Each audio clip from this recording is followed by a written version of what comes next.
Olá pessoal, tudo bem? Meu nome é Christian Parisotto e bem-vindo, você está em mais uma edição do Petrocast, que é nada mais do que o podcast da SPE UFPEL. E, enfim, bem-vindos, meu nome é Christian Parisotto, hoje eu estou acompanhado da Dayara, por favor. Bom dia pessoal, hoje estamos aqui com os nossos dois professores, Larissa e professor Antônio. É um prazer estar aqui em mais uma edição. Se vocês quiserem se apresentar já, falar o nome, basicamente o que faz, porque como às vezes tem muita gente que não é da UFPEL ou no nosso curso que não conhece vocês, então se quiserem se apresentar um pouquinho para eles te conhecerem. Show. Bom, gente, tudo bem? Meu nome é Larissa, sou professora da UFPEL, professora efetiva desde setembro do ano passado, de 2022, então faz pouco tempo, mas já tive em outras edições como substituta, digamos assim, foram 3 substitutos e agora efetiva. E dou aula mais ou menos para as disciplinas de mecânica geral, perfuração, projeto de poço. Então, pego aí várias disciplinas ao longo do curso, mas com foco na parte de perfuração e projeto de poço. E querendo também agora trazer um pouquinho da transição energética para os próximos projetos pedagógicos e língua estrangeira também. Professor. Bom dia, boa tarde, boa noite para quem estiver escutando. Meu nome é Antônio, eu sou formado em Engenharia de Minas, sou de Belém do Pará, terra no norte do país. Estou professor na UFPEL desde 2013 e trabalho com modelagem computacional. Inclusive foi meu professor. Mas eu não sou tão velho assim, pessoal, calma. É sério? Eu não sabia disso. Eu fui professor do Forlan também. Nossa! Professor é novo, não parece tão velho para ser professor. Eu sou novo, dele. eu sou novo. Mas Vamos então manter vai isso. fechar 10 anos agora, então, 2023. Já fecharam 10 anos? Fecharam 10 anos. É que o açaí ajuda, pessoal. Esse é o Açaí segredo. é o segredo. Quem sabe no próximo tem um patrocínio do açaí que tá rolando pela cidade, né? Pois é, quem sabe? Fica aí a dica. Fica a dica. Antes de mais nada, a gente pensou nessa edição do Petrocast como a mesma coisa de sempre, um papo bem descontraído, um negócio sem muito roteiro. Só que a gente pensou... Uma vez a gente estava conversando com o Furlan, o professor Furlan, que esteve aqui no último Petrocast, e ele falou com a gente da saída da universidade, às vezes, para ir para outro país, fazer uma pesquisa, ou trabalhar, morar fora do país. E a gente pensou, até ele mesmo comentou com a gente, né? Ele falou, se vocês gravassem um Petrocast com a Larissa e o Antônio ia ser bem legal, porque eles sabem muito mais do que eu sobre isso, porque eles moraram fora mesmo, eles ficaram muito tempo. E ele falou que ele só tinha ido para fazer algumas amostras de trabalho, algum tipo de pesquisa, alguma coisa. Então, meio que o foco da gente de conversar, a nossa conversa hoje vai meio por esse caminho. E como é que vocês foram para lá? Para onde vocês foram? Se a Larissa puder começar contando, como é que foi esse seu primeiro contato fora do Brasil, assim?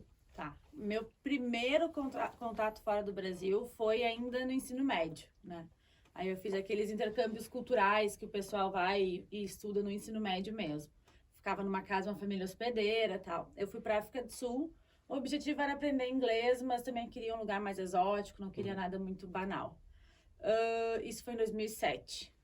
Foi uma experiência um pouco conturbada, eu acho que eu era muito nova ainda, tinha 16 anos, as coisas estavam muito estranhas para mim. Foi um pouco difícil, foi uma época que tinha só internet de escada. Falar com a minha família era uma vez por semana, às vezes uma vez por mês, ligando, tinha hora marcada para ligar.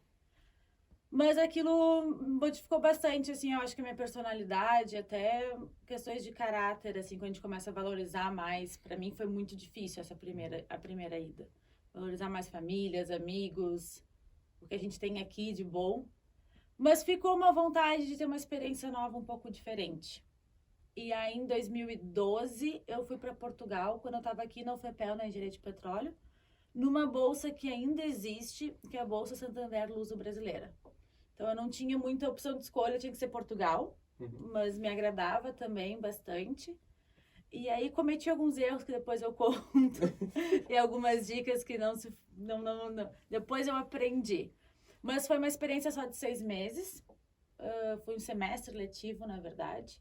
Aí eu fiquei na Universidade Nova de Lisboa, na parte de Engenharia Geológica. E foi bem legal, conheci muita gente lá na Europa, eles têm o Erasmus, né? que é um projeto, é um programa de intercâmbio deles, dos europeus entre eles. Então, eu fiquei numa casa de estudante lá, que só tinha Erasmus. Então, a gente interagia muito com outros países, com outras culturas. Eu cheguei a dividir quarto com uma menina que era turca. Então, e no meu andar também tinham bastante árabes. Então, tinha toda a questão das tradições, do horário que eles acordam, da comida. Era tudo, tinha muitas diferenças ali culturais e foi bem enriquecedor. E aí, volto, acaba o FEPEL, começo o mestrado lá na oceanografia na Oceano. No mestrado, abrem o que eles chamam de doutorado sanduíche, e aí é uma bolsa do governo brasileiro, e cada instituição, cada programa de pós-graduação recebe uma cota. Aí eles me deram 6 meses, aí sobrou cota, deram 9 meses, aí eu mandei um e-mail, não, eu quero 1 ano, porque é laboratório, tá, vai 1 ano. Aí fui para os Estados Unidos, para Nova Orleans. E fiquei 1 ano lá, e aí sim, aí foi o momento de todos os meus intercâmbios, foi o momento que eu disse, bah, é isso. Ficaria morando lá facilmente, me identifiquei muito com a cultura, me identifiquei tudo. Eu tinha até agosto para ficar, pedir prorrogação sem custo para eles, fiquei até outubro, que era o máximo que eu podia ficar. Eu precisava voltar para defender o doutorado, que foi em começo de 2019. Fevereiro passei no substituto aqui na UFPEL, março começa a pandemia. E aí tudo para, e aí eu estou em casa, depois de 1 ano nos Estados Unidos, trancada dentro de casa. E aí aqueles anos foram difíceis, assim, foi a adaptação mais difícil para mim, foi voltar dos Estados Unidos e não ter ido ou ter ficado lá. O voltar foi mais difícil, considerando também todo aquele cenário, né? E aí logo que acabou meu contrato substituto na UFPEL, a professora que eu trabalhava nos Estados Unidos tinha trocado de universidade, estava em Boston. E ela me mandou mensagem, eu tenho grana aqui pela NSF, que é a National Science Foundation. Tenho grana, preciso de um pós-doc, queres vir? E foi no mês que meu contrato na UFPEL acabava, no mês. Eu disse, quero. Bora! Se encaixando. Bora! Eu nunca vou me esquecer, eu recebi esse e-mail, foi na semana entre o Natal e o Ano Novo. E eu tinha tentado um pós-doc na FURG, pela ANP, os PRH da ANP. Eu tinha ficado em 2º lugar, era uma bolsa só. E eu tava bem preocupada. E agora? O que eu vou fazer na minha vida? Acabou o doutorado, acabou o substituto, só pode pegar outro substituto depois de 2 anos. Tem que ficar 2 anos parado. Não passei no único pós-doc que eu podia me inscrever, que eu vi, né? Eu pensei, agora, não sei o que fazer na minha vida. O que eu vou fazer com o meu doutorado, com tudo? Eu vou fazer o quê? Eu não tinha mínimo, eu tava bem ansiosa. E o resultado dessa bolsa saiu numa segunda-feira, logo após o Natal, ali, Ano Novo e tal. E eu tava na praia com minhas amigas, final de ano, eu vi aquele resultado, eu baixei a cabeça, eu pensei, meu Deus, não vou falar nada pra ninguém, entrei no meu carro, fui embora pra casa. Isso é uma segunda-feira. Segunda e terça-feira, eu me tranquei dentro de casa, liguei o ar-condicionado, não queria nem sair. Eu só pensava, final de ano, o que eu vou fazer, meu Deus, tá tudo... E agora? Na quarta-feira, eu tô deitada, vendo televisão, abro meu e-mail, era o e-mail dela. Uau. Nossa Senhora. Nossa. Aí meu marido tá deitado do meu lado, eu olhei pra ele, assim, comecei a tremer. Ele, o que foi? Eu, peraí que eu vou tomar uma água. Me levantei, tomei uma água, ele, o que foi? E eu tô voltando pros Estados Unidos. E ele, como assim, Larissa? E eu, olha só o e-mail que eu recebi. E ele, tá, responde. Eu disse, não, vou responder amanhã com calma, né? Eu tenho que pensar também que eu tenho que responder, eu tenho que ver tudo. E aí foi um processo muito rápido, e em fevereiro eu já tava lá. O visto foi relativamente rápido, porque era um visto de pesquisa, então pega uma fila diferente também. Em fevereiro eu tava lá. Aí eu descobri que não, que era Boston, que eu realmente amava, não era mais Nova Orleans. De novo, me identifiquei absurdamente com a cidade. E... Boston tem tudo de bom, só o time que é ruim, né? Há controvérsias. Só o Celtics que não representa, Há controvérsias. Mas assim, foi... muito, muito, muito engrandecedora essa fase, o laboratório lá, muita verba, muita coisa acontecendo, muita cultura também. E aí eu tinha decidido, é Estados Unidos que eu quero morar. segunda vez que eu tô aqui. E aí comecei a traçar o caminho, chegamos a comprar carro, me ofereceram uma vaga de gerente de laboratório, eu ia trocar, né? E começar o processo de green card. E aí depois o Antônio talvez tenha sentido isso. É tudo muito bom, mas tem um ponto ruim, que pelo menos lá nos Estados Unidos era muito forte, era a sensação de ser imigrante. Parece que seus direitos não são tão quais os dos cidadãos, e de fato não são. E uma certa incerteza, assim, né, nesse processo de visto, principalmente para ficar mais depois, e green card, dá e não dá. Mas eu também não tinha nada a perder, né? Até que descobri que eu tinha, porque recebi o e-mail da UFPEL me chamando para assumir um concurso lá, que eu tinha ficado em segundo lugar, que foi o concurso do Forlan. Ah, sim. E aí eu voltei. E aí essas foram as experiências. Perfeito. E aí, aproveitando esse insight, professor Antônio, que a professora Larissa trouxe da questão do green card e que o pessoal, né, do exterior tem um certo, não bullying com a gente, nós brasileiros, mas uma certa, um certo receio, assim, é brasileiro. E aí, um preconceito, muito bom. Na Alemanha, acontece isso, principalmente porque há boatos, né? Aí o senhor pode nos confirmar se realmente eles têm um certo preconceito, muito mais que talvez o pessoal dos Estados Unidos, ou não tem, é um povo acolhedor. Como que foi essa experiência lá para o senhor sendo estrangeiro? Certo. O preconceito, ele existe, só que para brasileiro é numa escala diferente. Digamos, eles são mais receptivos aos brasileiros. Porque normalmente os brasileiros eles conseguem se adaptar mais facilmente a uma cultura diferente. Então, em função dessa característica de adaptação, eles são mais abertos aos brasileiros, né? Porque os brasileiros eles tentam se adaptar à cultura local, diferente de alguns outros países em que eles são mais relutantes e se fecham mais entre eles, no grupo deles. Então, os brasileiros acabam se misturando. Brasileiro. Mas todo mundo. E aí, em função disso, eles acabam sendo mais abertos. Mas é claro que existe também a questão do preconceito, é claro que existe esse sentimento da gente se sentir, às vezes, um cidadão de segunda classe, mas é um processo normal, faz parte de qualquer pessoa, de um processo de qualquer pessoa que vai ter uma vivência lá fora, porque quando a gente vai viver em outro país, tem muitos, principalmente um país muito diferente do nosso, tem muitos choques culturais, né? E tu sempre vai ser o outro. Então, esse sentimento é normal e é uma coisa que a gente tem que aprender a lidar durante esse processo. E o clima, como é que foi?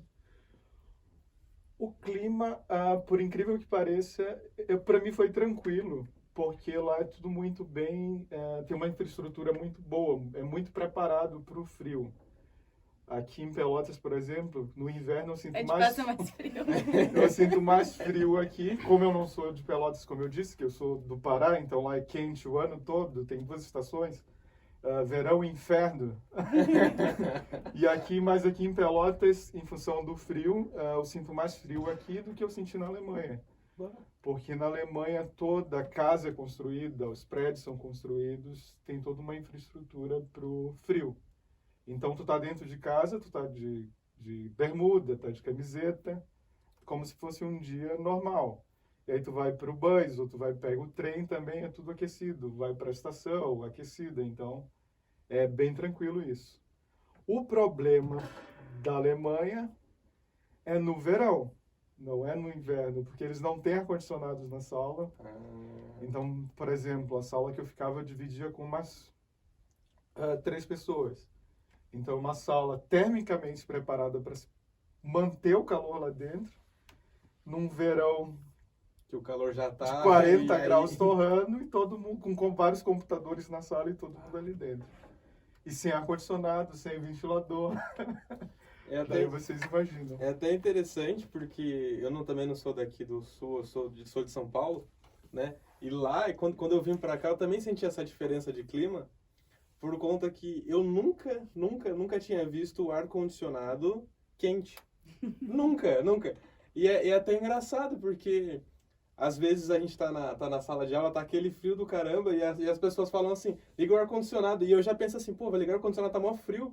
Aí a pessoa liga no quente, eu falo assim, é verdade, liga no quente. Eu nunca tinha experimentado esse tipo de coisa lá em São Paulo. E é interessante como em outros países a gente vê isso, e dentro do Brasil também. É muito diferente. E em relação à cultura que o senhor falou, o senhor acha que o brasileiro ele se adapta à cultura do outro por conta dele, sei lá, ele se vê muito com a cultura do outro, tem muita cultura diferente dentro do Brasil, ou por conta que ele acha que não reconhece o pertencimento da sua própria cultura? Não, a minha visão não é essa. A minha visão é que o brasileiro, assim, é difícil falar o brasileiro, Sim, né? sim, Mas vamos generalizar no caso aqui. Mas a minha visão é que o brasileiro ele é mais aberto ao diferente nesse ponto de vista. Então ele não vê problema em abrir mão, digamos, de algum ponto cultural seu em detrimento de outra cultura. Ele é menos resistente nesse aspecto. E isso é positivo para quem pensa em morar fora, porque eu acho que uma palavra-chave, que foi até que a Larissa falou, é a adaptação. Esse é um grande diferencial, né? E isso que eu acho legal também no curso de Engenharia de Petróleo e no perfil dos nossos alunos, porque a indústria de petróleo também a gente precisa se adaptar o tempo todo, porque são vários desafios tecnológicos. E a gente, enquanto profissional também, e enquanto pessoas também, seres humanos, a gente precisa se adaptar o tempo todo a diferentes demandas, a diferentes situações. E eu acho que a vivência um pouco lá fora, ele traz esse ensinamento da questão de adaptação. E o brasileiro, que é a pergunta que tu fez, eu acho que ele está um pouco mais preparado para se adaptar ao diferente. Eu não vejo como um demérito, uma coisa negativa, pelo contrário. Eu vejo como algo positivo. Porque eu vejo a gente como uma sociedade global. Então, se a gente quer viver globalmente, a gente precisa se adaptar e viver em diferença. Que foi um aspecto que eu amadureci vivendo lá fora. Quando eu cheguei lá fora, eu acho que é o primeiro aspecto que a gente acaba vendo são as diferenças. Então, a gente já chega... O que é diferente aqui do que é diferente do Brasil? Então, a gente chega, primeiro ponto, vendo as diferenças. E foi o meu olhar também. O meu primeiro olhar foi de ver as diferenças. Só que, com o tempo vai passando, a gente para de ver as diferenças e passa a ver as nossas similaridades. O que a gente tem em comum? Então, às vezes, a gente vê um muçulmano ou uma muçulmana que usa um hijab, que a gente pensa, poxa, um país totalmente diferente comparado ao Brasil, e a gente vai conversar e vai falar sobre as diferenças entre as mulheres no país delas, mulheres no nosso país, as liberdades e tal. E aí a gente para de conversar e a gente começa a perceber as similaridades. O que a gente tem em comum? Então, com o tempo, a gente começa a buscar os pontos em comuns. Que a gente consegue construir pontes e no fim a gente vê que todo mundo é igual, todo mundo é pessoa, tá todo mundo buscando ali coisas parecidas. E isso ajuda a viver lá fora, que é o que tu falou as diferenças elas sempre vão existir.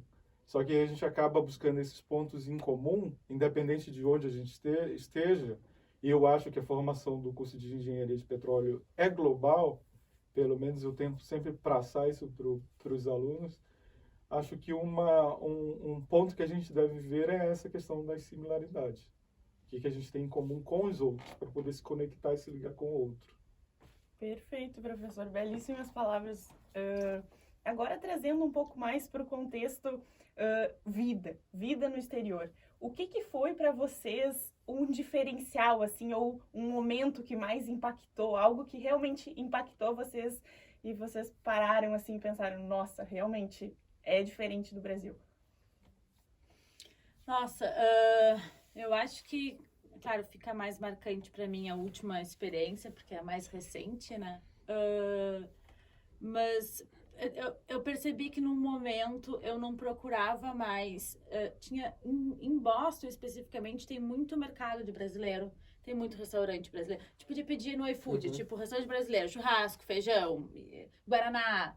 Tinha, a gente achava, e no começo eu às vezes, principalmente no final de semana, que era aqueles momentos talvez mais saudosos, né, em alguns dias, eu procurava muito essas fugas.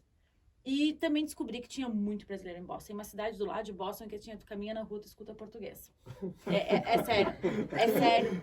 Agora esqueci o nome, talvez Somerville, não lembro. Mas é uma cidade bem do ladinho de Boston, uma cidade relativamente um pouco mais acessível, o preço, né, do aluguel. Mas é só brasileiro.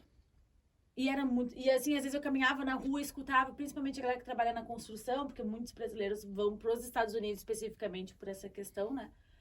E eu escutava o português, assim, meu Deus, coisa boa, escutei em português. Chegou um momento que eu me percebi no final de semana indo no restaurante tailandês, engraçado, o que eu mais sinto falta dos Estados Unidos é comida mexicana. Não há nem dos Estados Unidos. Mas em algum momento, eu me vi mais vivendo as experiências deles, né? Aquela coisa que eles têm também de ir num Starbucks ou qualquer outra cafeteria para tomar café e trabalhar. Nunca entendi por que fazem isso. De toda vez as pessoas fazendo isso no Brasil, né? E um dia eu me peguei, tava lá, e eu pensei, gente... E aí eu percebi isso, na verdade, só quando eu fui no banheiro e eu deixei meu computador ali. E aí a questão de segurança também foi, né? Eu comecei a perceber e eu voltei largando meu celular na mesa, fazendo umas coisas assim, sabe? Não que os Estados Unidos seja 100% seguro, mas é uma relação diferente, assim. Então eu acho que eu me identifiquei e me senti pertencente àquele local. Quando eu, de fato, comecei vendo que eu estava fazendo mais coisas culturalmente parecidas com eles, do que antes, que eu vinha buscando trazer os meus resquícios brasileiros ali da minha rotina. Não que eu tenha deixado de ser brasileira, tinha vontade de comer churrasco, de tomar guaraná, mas eu comecei a buscar outras experiências, né? E quanto ali também essa questão de preconceito e tal, existia um preconceito com brasileiro e com latinos nos Estados Unidos, muito característico, né? Mas dentro da universidade, não. Dentro da universidade, e fui a alguns congressos, e conversei, o brasileiro é muito bem visto como pesquisador. Eles falam que nós somos muito trabalhadores, assim, sabe? Tipo, de botar a mão na massa e de fazer acontecer. A gente tem uma certa flexibilidade, às vezes, com o horário. O americano é muito chega cedo, né? Aquela coisa, não para almoçar. Mas que os brasileiros são, de fato, muito criativos também nas suas ideias e nos seus recursos. Acho que a gente aprendeu a fazer ciência com pouco dinheiro. E a gente teve que ser criativo para fazer isso. Então, pelo menos nos Estados Unidos, o brasileiro é muito bem visto. Então, dentro da universidade, dentro daquele mundo ali da ciência, eu não me sentia como uma outra pessoa, assim. E também, depois de um tempo, eu comecei a ter mais segurança nas coisas que eu vinha fazendo e me identificando mais. E talvez tenha sido um momento que eu percebi, olha, eu moraria aqui facilmente.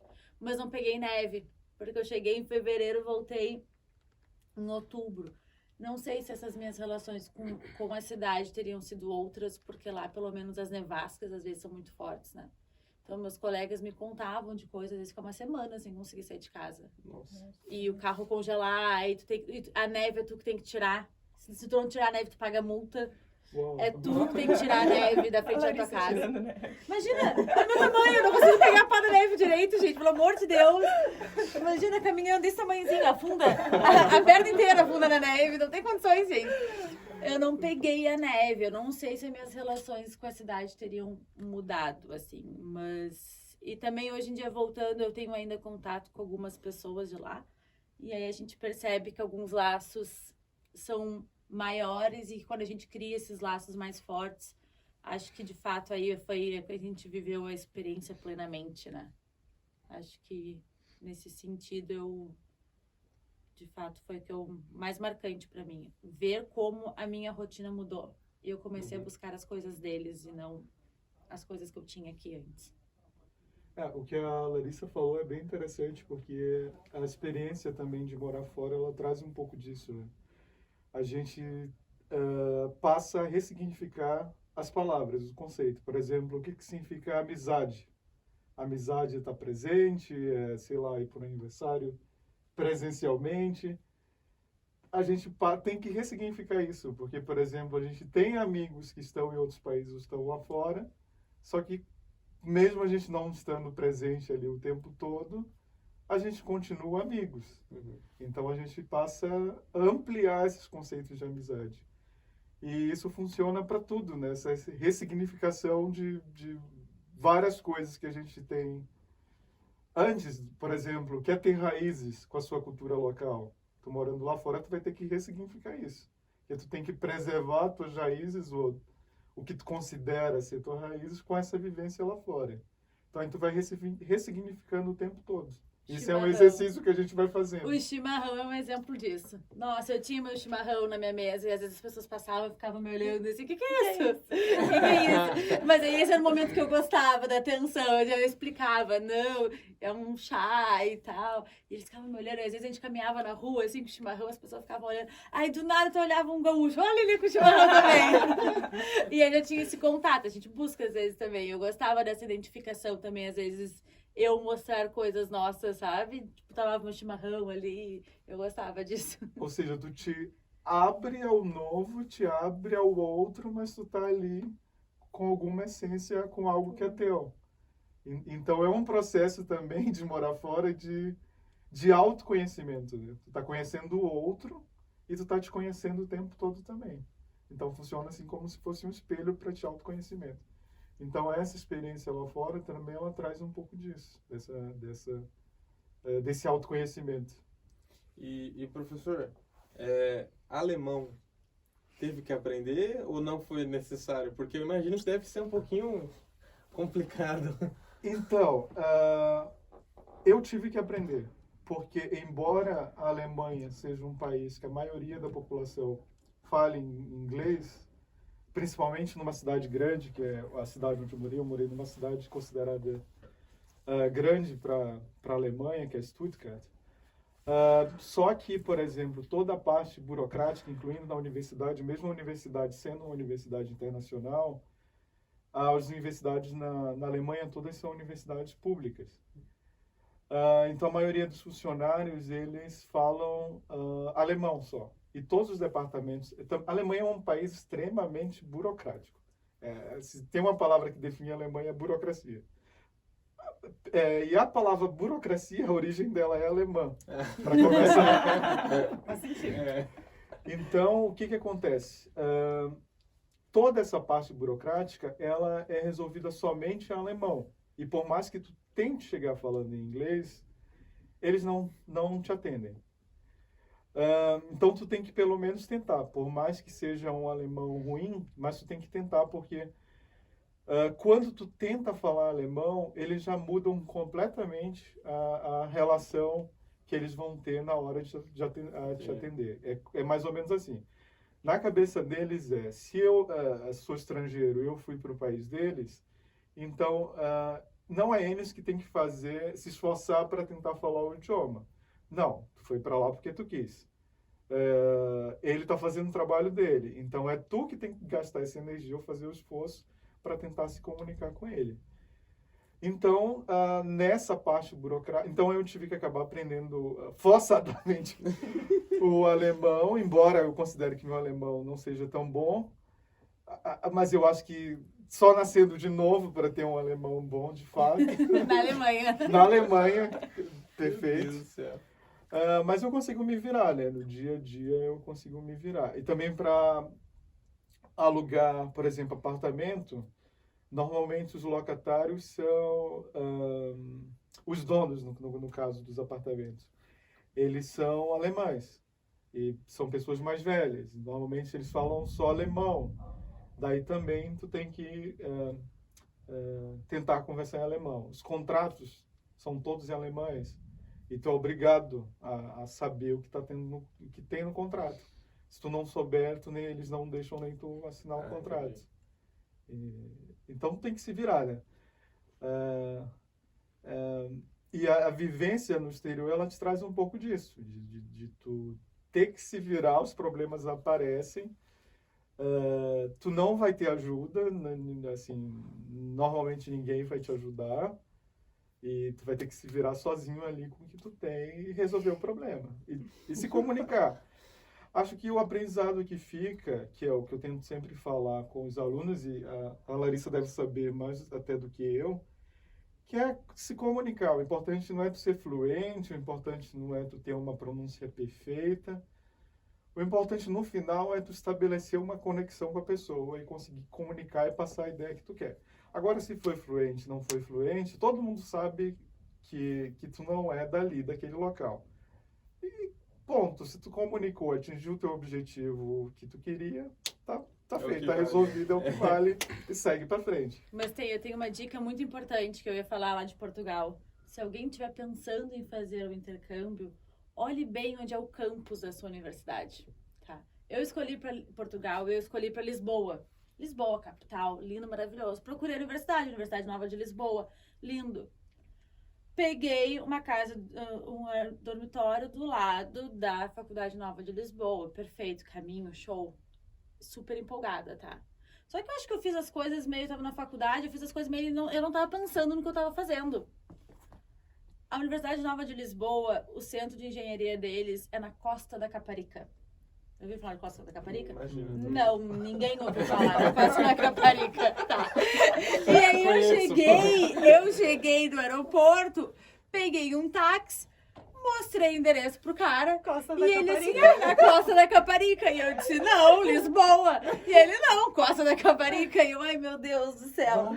Gente, a relação com a galera da faculdade, estar perto da faculdade, a residência ali, porque era todo mundo das engenharias, porque é o campus, tudo muito legal. Mas eu tive um impacto que, tipo assim, a Costa da Caparica, pra gente chegar, a gente tinha que atravessar o Tejo. Pra atravessar o Tejo, que é o rio, né, pra ali chegar em Lisboa, é só de barco. Ou pela ponte, que aí é só carro e é caríssimo. A gente tinha que pegar um metrô de superfície até o barco, e o barco até o centro histórico ali, que chegava mais ou menos na Praça da Alfândega, que dava pro bairro Alto. O último barco para voltar era meia-noite. E depois só às 6 da manhã. E frequentemente a gente perdia aquele barco. Aí a gente ficava até às 6 da manhã na rua, nós e os gringos, e um frio, às vezes um frio ali, fevereiro, março. E aí isso foi uma lição que eu aprendi na marra. Depois, quando foi vir os Estados Unidos, eu sabia que eu queria ir para os Estados Unidos, pesquisei a professora da qual eu queria entrar em contato. Eu não filtrei por cidade, eu não filtrei. Eu botei os tópicos que eu queria trabalhar e Estados Unidos. E ela foi a pessoa que mais apareceu com publicações. E aí eu fui ver o currículo dela, disse, meu Deus do céu, essa mulher é, né, um fenômeno, é ela que eu quero. Mas assim, parece um pouquinho que eu não vou cometer o mesmo erro. Fui ver aonde que era que ela trabalhava, né? Aí eu vi Nova Orleans, aí pensei, Katrina, furacão, não sei se eu quero, não sei mais se eu quero. Mas aí quando eu fui começar a pesquisar pela cidade, culturalmente falando, Nova Orleans era o máximo, né? E aí tá, reservei uma casa pra mim, paguei adiantado, fiz tudo daqui.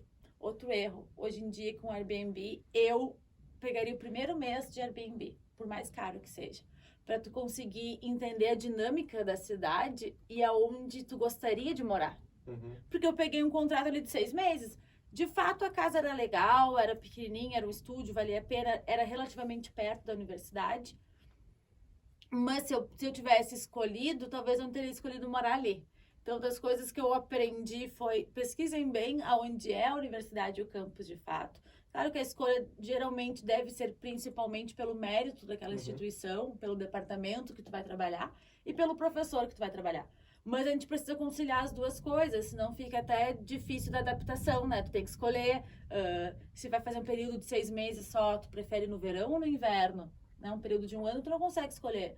Mas a cidade que tu vai ir, né? Se tem 2 departamentos muito bons que tu tá em dúvida, quais as cidades que tu gosta mais ou que te agradaria mais? E depois o local de morar. Da última vez agora que eu fui, já tinha aprendido tudo, Boston sabia que ia ser bom. Eu peguei um Airbnb, o primeiro mês todo, por mais caro que fosse, porque eu precisava entender a dinâmica da cidade, do transporte, do custo, se eu queria morar mais perto da universidade ou mais perto do centro da cidade, os horários que funcionam, o metrô, e aí sim depois consegui identificar onde eu ia morar. Então, quem está pensando em fazer essa mobilidade, dar uma volta, eu aconselho sempre fazer essas pesquisas, assim, e se puder gastar um pouquinho mais e no primeiro mês ficar em Airbnb. De repente, tu conhece até alguém que tu vai dividir apartamento, tu conhece, né? Enfim, são dicas que eu fui aprendendo. E levem uma mala só. Porque vocês voltam com 2. Volta com 2, não tem como. Tu voltou com quantas? Não me disse que tu voltou com uma. Não, voltei com mais 6. Não tem como, gente. Então vai com uma, entendeu? Vai com o mínimo necessário pra tu não ter que comprar nada de primeiro momento, pra tu poder viver. Mas a gente acaba sempre querendo viver aquele gostinho, principalmente se é Europa, os Estados Unidos, de comprar alguma coisa, comprar um casaco melhor, né? Um tênis, essas coisas. Não adianta. Tu vai com uma e volta com 2. Não façam 2 malas, sobre hipótese alguma. Dica que eu fui aprendendo. Gente, é muito interessante ouvir essas histórias. É que, infelizmente, a gente está com um tempo um pouco mais curto hoje e a gente já vai ter que encerrar por aqui. Então, antes de mais nada, gostaria de agradecer. Gostaria de agradecer. Muito rápido. É muito rápido. Agradecer vocês, obrigado pela disponibilidade, tá? Espero que possamos voltar e conversar novamente. Tenho várias perguntas para fazer para vocês. Mas, enfim, só agradecendo vocês, se vocês quiserem dar um tchau para todo mundo antes de encerrar. Tá, muito obrigada, gente, por estarem escutando, quem escutou até o final, né? E dizer que eu sigo aberta também para quem tiver mais dúvidas. Espero também que a gente tenha uma segunda edição. Mas quem tiver mais dúvida também, que for aqui da FEPEL, e quem não for depois, né, conseguir acesso com vocês, pegar nossos contatos. E eu fico à disposição, assim, para dar qualquer outra dica e incentivar quem quer fazer essa mobilidade acadêmica, seja agora na graduação ou mais à frente, é engrandecedora. Bem, eu já vi que sempre fica um gostinho de quero mais. Né? Fica. Eu já estou ansioso para o próximo. Estava nervoso no início, mas foi. Eu quero agradecer imensamente, dizer que foi um privilégio participar aqui com vocês e parabenizá-los, porque é uma baita iniciativa, é bem legal, a proposta do podcast é bem interessante mesmo. E dizer que se joguem, pessoal. Vão lá, se joguem, não planejem muito, não pensem muito. E abracem, e é autoconhecimento, a vida é curta, passa rápido, então aproveitem, não pensem muito e vão que vai ser uma experiência vai que dá tudo certo, sensacional. né? Vai ter os perrengues, vai ter, mas o importante é viver. E a gente ri dos perrengues depois. Com certeza. E bebe muito também. Show, perfeito. Gostaria de agradecer mais uma vez a participação, agradecer o Christian e avisar que na próxima edição que vem aí teremos novos hosts, novos co-hosts e agradecer a essa edição incrível que a gente teve, professores, um pessoal da indústria. Foi uma edição incrível, só grandes nomes, não tenho dúvidas que a gente pôde agregar muito conhecimento para os nossos ouvintes. Agradecer ao meu host aqui, companheiro. E é isso, pessoal. Aguardem a nova edição. Vem aí muita coisa boa. E só esperem aí que é sucesso. Obrigado, galera. Valeu. Tchau. Tchau.